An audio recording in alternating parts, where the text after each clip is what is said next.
Okay, well, that's gotta get fucking changed. Apologies make lousy parachutes. All right. Welcome to the Lone Wolf Garage. It is a cold spring day here in New England. It's only about 32, 33. Snowed a little bit last night. It's kind of ridiculous. Might be able to see my buddy heater over here cranked all the way up to fucking 11. But yeah, we're having a little bit of a problem here on the 2009 XL1200N Sportster Michelle. We have narrowed it down to most likely an ignition problem.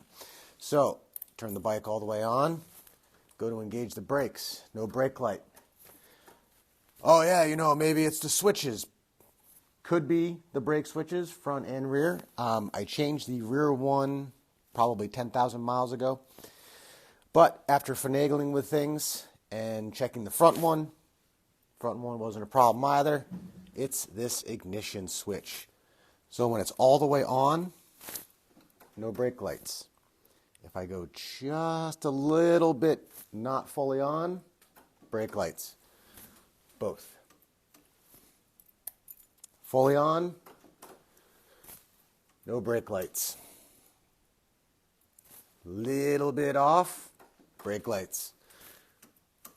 So, sadly, pretty sure this tumbler in here is starting to fail. This is not the first time I've had this happen. So, I just spent $15 and bought a brand new one.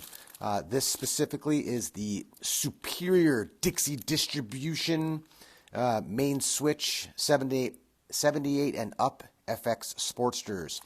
3 positions, 3 wires. Let's swap it out. All right, before doing anything electrical, first point of order is to disconnect the battery. And in this instance, undoing the main fuse should do well enough. So when it comes from the factory, you're going to have a different ignition, but this is actually the third one that I've put on this bike. And the first one lasted about probably 30,000 miles. The second one, probably closer to 10. Didn't last very long. This one's been on here for a very long time. I am now at about 93,000 miles on this bike on the odometer, but I spent a summer with no speedometer on my bike, and I probably did about 3,000 miles that summer. But yeah, so this one is not quite the same as the original one that's on the bike.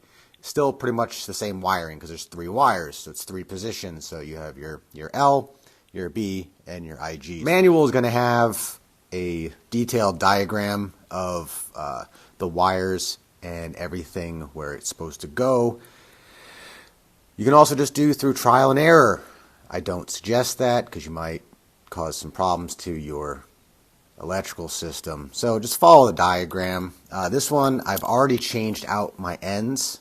So I have just little hoop ends on here, and I can just swap them out onto this guy. And this one is nicely labeled L, B, I, G, and I just gotta change them over. Let's get to it.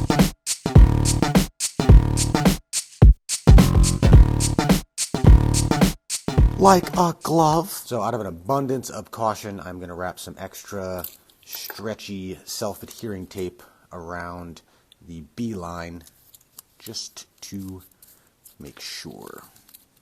No, I only have a little bit left. Gonna have to buy some more of this.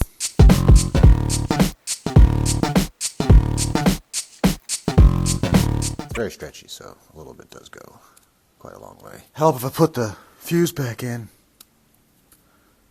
Accessories all the way on. Brakes work. All the way on. Brakes work. Yay. Let's try doing it like. Alright. No matter what I do, you little motherfucker. Still working. Alright, great. Alright, so there you have it. One project completed in the Lone Wolf Garage upon the dozens, it seems, that I have on my plate. So this bike also is going to need a new rear tire, and after looking at it, I'm pretty sure I'm going to need a new belt. And yeah, I just put a new battery in it. Got the oil change done over the weekend. Bonnie Belladina, she needs a new front tire still. But yeah, so at least one down. One thing off the list. So, if you're ever having issues where your brake lights are not engaging correctly, be sure that part of your gremlin hunting includes checking over your ignition switch, so your key and the cylinder. Other things that I've found happen when the switch fails is you'll be trucking along. You know, I was on the highway doing about 80, and then all of a sudden the bike cut out. Pulled over, put the bike on the side stand, turned the bike off, turned the bike on again, started right back up. Got her home, was thinking that there might be a loose ground wire somewhere. There was no loose ground wire. That was the first time. So I was able to finally track it down to the ignition switch. Swapped it out. Ran fine for 10,000 miles, but it was a really shitty switch that I had bought. And it was probably some just like crappy Chinese knockoff. I wanted like the barrel key because I thought it was cool. Wrong. It failed quickly.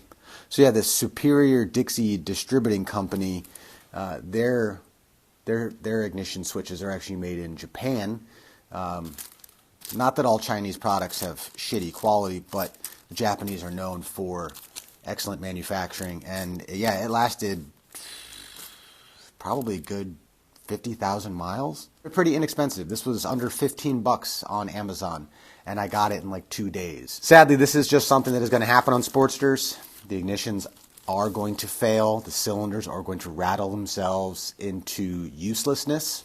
And yeah, so now another symptom is that your brake lights may not engage correctly because the contacts are not being made correctly inside of the cylinder, which is not creating the right electrical field within the motorcycle.